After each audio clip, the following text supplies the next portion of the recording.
Olá, seja muito bem-vindo a mais um episódio do programa Não É Bem Assim, aqui pelo Alerj Digital, seu canal da Alerj, aqui no YouTube, onde toda semana o professor da UFRJ, economista e diretor da assessoria fiscal da Alerj, dá uma aula de história e economia para a gente sobre tudo o que acontece no estado do Rio de Janeiro em se tratando de fatores socioeconômicos. Hoje a gente vai falar sobre a cidade do Rio de Janeiro e a sua história de capitalidade, não é, Mauro? Tudo bem? Tudo bem, tudo ótimo. Vamos para mais um programa, conversando aí com as pessoas aí que já são nossos fiéis ouvintes, né? Pedir para as pessoas para comentarem, para curtir, se gostarem, né? Vamos lá discutir um pouco mais a nossa cidade, o nosso estado hoje, concentrado mais na discussão sobre a cidade maravilhosa, né? A capital do estado do Rio de Janeiro. Isso mesmo, olha só. Além de comentar, deixe seu like e ative o sininho para receber as nossas novidades. E, Mauro, falando sobre a cidade do Rio de Janeiro, o que você gostaria já de começar destacando? Bom, vamos lá. Quer dizer, a cidade do Rio de Janeiro, ela tem um crescimento, quer dizer, bastante grande, né?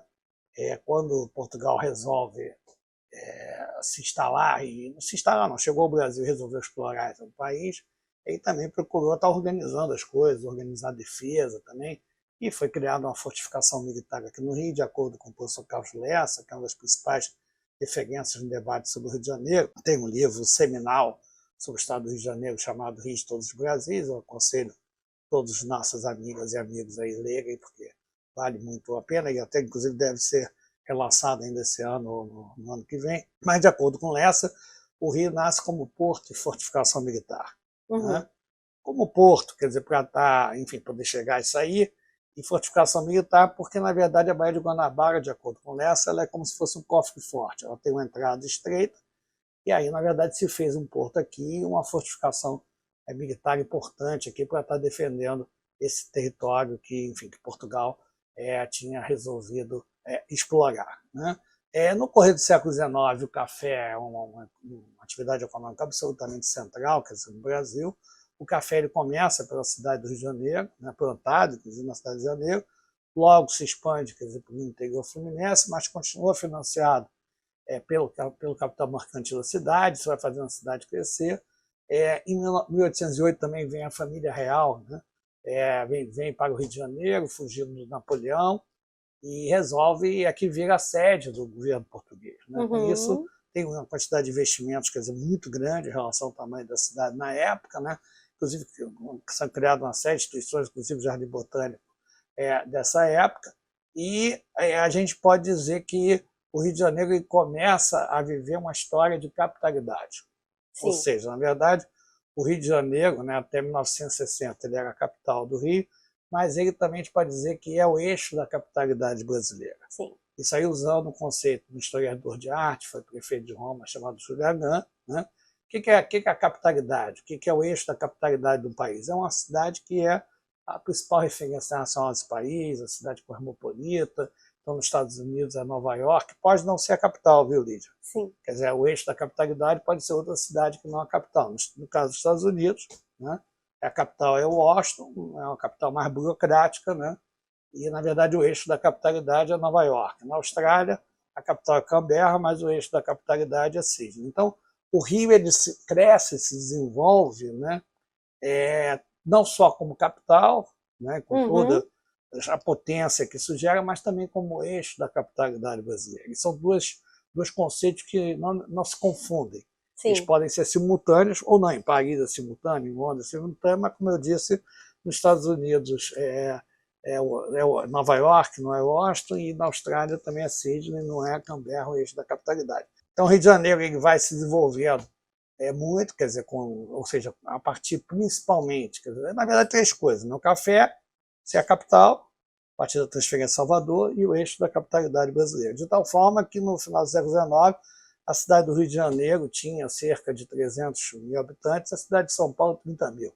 Ou seja, a cidade de São Paulo, ela, na verdade, ela era uma vila perto da cidade do Rio de Janeiro. Então, essa é a história do Rio, né, como ele se desenvolve inicialmente, e essa história vai, na verdade, estar deixando heranças para a cidade e para o conjunto do Estado até os dias atuais. Então, a gente pode dizer que, a partir do século XX, do início do século XX, a hegemonia do Rio continua? Conta isso pra gente. Vamos lá. O que aconteceu foi o seguinte, quer dizer, como eu falei antes, o café nasce, quer dizer, sua plantação começa pela cidade, pelo conjunto do estado, pelo interior, mas era feita de uma forma que degradava muito a terra, né? E com pouco cuidado.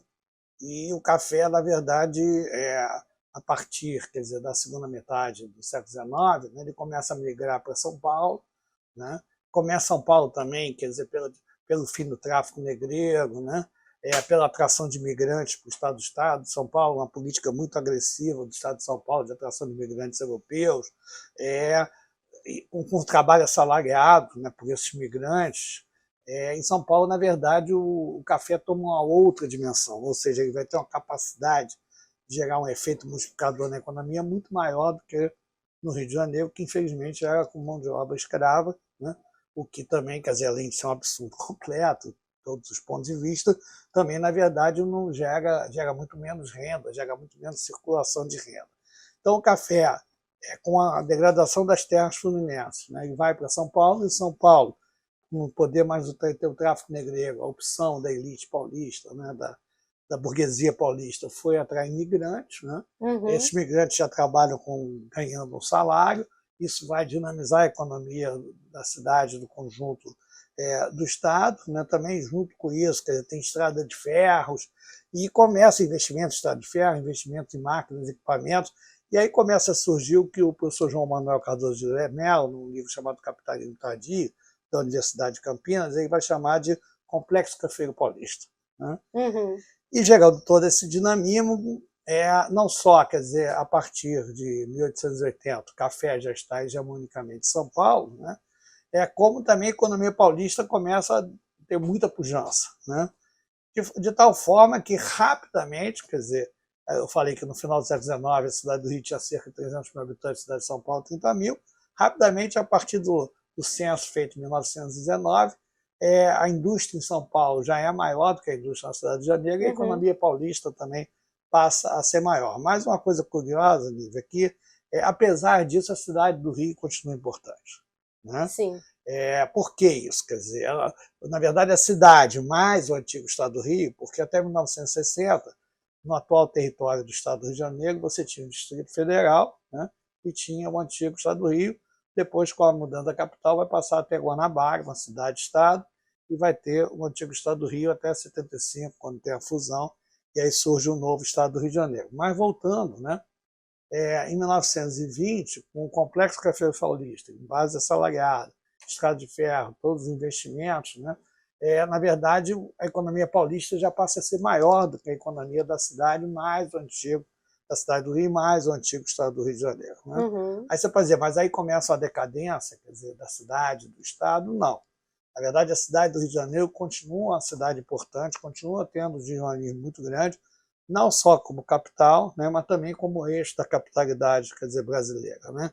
Então, a cidade do Rio de Janeiro, ela continua sendo, além da burocracia que a capital federal tem, sede de empresas privadas, nacionais e multinacionais que nem estão no Brasil, empresas estatais, toda uma parte cultural também ocorrendo aqui, né? Tem os famosos anos dourados do Rio de Janeiro, nos anos 50, Copacabana no seu auge. Então, apesar de São Paulo passar a ser a locomotiva da economia brasileira, principalmente no período entre 20 e 60, que a economia brasileira dobra de tamanho, quer dizer, a cada 10 anos, né? A locomotiva é São Paulo. Mas a gente vai ver, por exemplo, um trabalho do professor João Paulo de Almeida Magalhães, que ele mostra que, se a gente comparar o dinamismo da cidade mais o antigo estado do Rio de Janeiro com os outros estados brasileiros, ela cresce na média dos demais estados, tirando São Paulo, que cresce mais do que todo mundo. Então, tem dois aspectos. Um, de fato, a cidade, mais o antigo estado do Rio, perde a hegemonia econômica para São Paulo, pelos fatores que eu já coloquei, mas continua tendo dinamismo, e a gente não pode falar em crise, porque ela está crescendo igual o resto, como capital, como eixo da capitalidade, como centro financeiro, como centro cultural, enfim, continua tendo um dinamismo muito importante.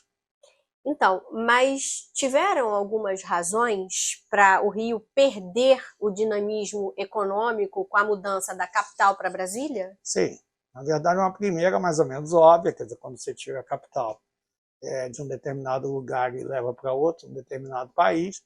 Você pega toda aquela burocracia que tem hoje em Brasília, imagina se isso ainda tivesse ficado aqui, né? Então, na verdade, a gente pode começar a dizer que o Rio de Janeiro, a partir dos anos 60, principalmente a partir dos anos 70, quer dizer, quando consolida a transferência da capital para Brasília, aí sim a cidade e mesmo também o conjunto do Estado, que dependia muito do dinamismo econômico da cidade de Janeiro, além do que, pela proximidade com a capital da República, se fez uma série de investimentos no antigo Estado do Rio, como a construção da Companhia Siderúrgica Nacional, Fábrica Nacional de Motores, Companhia de Álcares, que é uma indústria na área química. Então, entre 20 e 60, a gente diz que esse território, que compõe o atual território fluminense, continua sendo dinâmico, não se fala em crise. Com a transferência da capital, pela perda que você tem de toda a burocracia, ou a maioria da burocracia, a burocracia indo progressivamente, quer dizer, para Brasília, né? A gente vê que a partir dos anos 70 nós passamos a ser lanternas em termos de dinamismo econômico. O primeiro fato é a transferência da capital sem compensações. Porque normalmente, quer dizer, em outras capitais que mudaram, em alguns países, por exemplo, na Alemanha, quando mudou, houve a unificação da Alemanha a partir da queda do Muro de Berlim, a capital mudou de Bonn para Berlim, mas se fez uma série de investimentos compensatórios do governo federal, né, para que Bonn não entrasse no processo de decadência. Aqui não. A capital foi transferida, nós não tivemos nenhuma compensação. Sim. Também, na verdade, nós não pedimos. Por que nós não pedimos? Primeiro, porque não se acreditava, foi o Juscelino Kubitschek, né, que foi presidente da República na segunda metade dos anos 50, ele faz a capital, em Brasília, e queria que o dinamismo econômico no Brasil se interiorizasse, estava muito concentrado só no litoral, entre outros fatores, mas ninguém acreditava que ele ia fazer. Então, na verdade, o Carioca e o Fluminense não se mobilizaram para pedir compensações quando ocorresse em 1960 a transferência da capital, apesar dele ter prometido, mas ele fez. Depois nós também não acreditávamos que Brasília iria se consolidar, que o Rio continuaria capital de fato, né? O Carlos Lacerda foi o primeiro governador da Guanabara, toda a política dele é da Bela Cap, até porque ele ia competir, se tivesse eleição em 1965, ele ia competir com o Juscelino Kubitschek, né? E aí era, na verdade, a Bela Cap, que era a cidade do Rio, contra a Nova Cap de Juscelino Kubitschek. Então a gente acreditava que a capital ficaria de fato aqui, não precisava pedir compensações. E também a gente tem muito pouca tradição de reflexão regional, toda a história, quer dizer, do Rio de Janeiro, de capital, de capitalidade. A gente até hoje, Nívia, a gente tem muito pouco debate regional, muito pouca reflexão. A sua tradição é pensar Brasil e mundo, seja pela história de capital, pela história de capitalidade.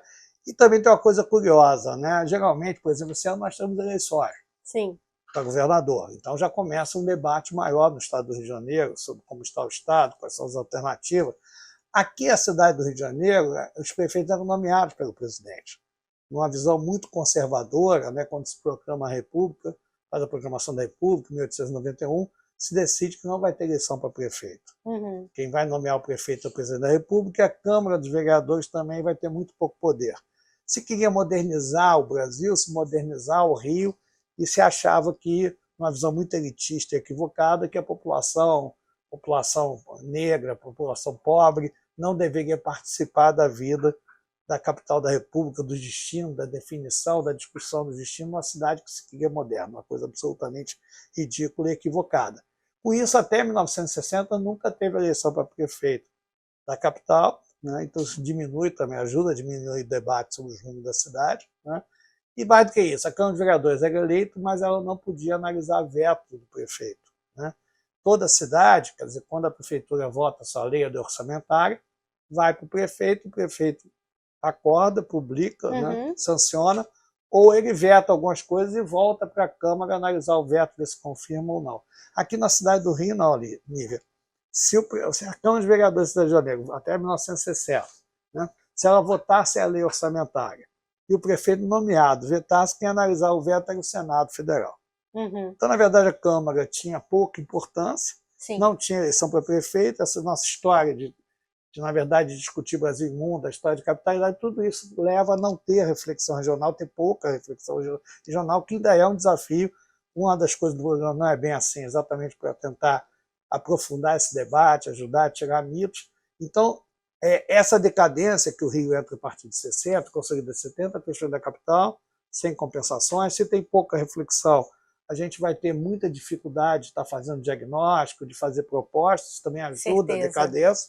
E teve o terceiro fator.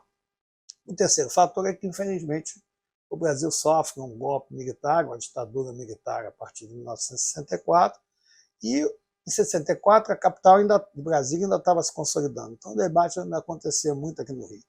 Então, por exemplo, a esquerda foi toda caçada, né? A Fiocruz, por exemplo, teve todos os pesquisadores, a maioria deles demitidos, é um episódio famoso no Rio de Janeiro. Isso vai gerar uma queda da qualidade política, e aqui também a visão mais conservadora, mais pela direita, o Carlos Lacerda, o lacerdismo também é caçado, né? Porque, na verdade, o Lacerda ele apoia o golpe militar, mas não foi para os militares que foram no poder. Foi, na verdade, já ter um golpe militar, enfim, fazer algumas intervenções equivocadas, mas os militares convocariam a eleição para presidente em 1965, isso não ocorre. O Lacerda rompe com os militares, forma uma frente ampla com o Juscelino Kubitschek e com o João Goulart, que já estava na oposição, estava inclusive no exílio, né? E aí os militares também calçam o lacerdismo. E aí o poder vai cair no colo de um camarada chamado Chagas Freitas. Chagas Freitas já era deputado federal, era o representante do Adhemar de Barros no Rio de Janeiro. O Adhemar de Barros era um político em São Paulo que era conhecido como rouba mais faz. E ele, inclusive, ele se orgulhava disso. E o Chagas era o homem do rouba mais faz no Rio de Janeiro. E com um jornal que vendia 300 mil exemplares, o Jornal Dia, também o Jornal Notícia. E quando veio o golpe, ele, espertamente, ele apoiava os militares, mas ele vai para o MDB. E no MDB, na época não podia ter debate, só aparecia fotografia, ele ocupa o MDB e ele só permite que saia candidato quem vai, na verdade, fingir que é oposição e vota com o governo militar. E essa lógica, quer dizer, do Chagas, a gente pode depois estar aprofundando essas discussões, né? Ela provoca, quer dizer, uma deterioração da lógica política no Rio, que, na verdade, deixa consequências até os dias atuais. Então, o Rio de Janeiro ele entra na lógica de crise, pela transferência da capital, sem compensações, pela falta de reflexão e a dificuldade até hoje de definir estratégia que a gente tem, e por uma lógica política que, na verdade, vira particularmente clientelista, né, e desestruturante, que até hoje a gente ainda tem o desafio de superar essa herança, né? Do ponto de vista, quer dizer, dos debates, né, o que acontece, por exemplo, a LERJ, né, tem promovido no debate, criou o Fundo Soberano, está fazendo uma série de discussões e cria assessoria fiscal exatamente porque a gente está procurando suprir essa carência de espaço de falta de reflexão para ver se a gente tira, quer dizer, a cidade e o Estado desse ciclo vicioso e coloca no ciclo virtuoso. Tá certo, professor. Adorei sua aula. Mais uma aula muito importante, muito esclarecedora para todo mundo que está assistindo a gente. E semana que vem a gente vai falar do Rio de Janeiro, da cidade do Rio de Janeiro e das potencialidades do município. Você que está assistindo a gente, está gostando do conteúdo? Siga a LERJ nas redes sociais. Até semana que vem, professor. Até semana que vem, é uma alegria, um prazer estar aqui conversando com vocês. Até semana que vem, muito obrigada.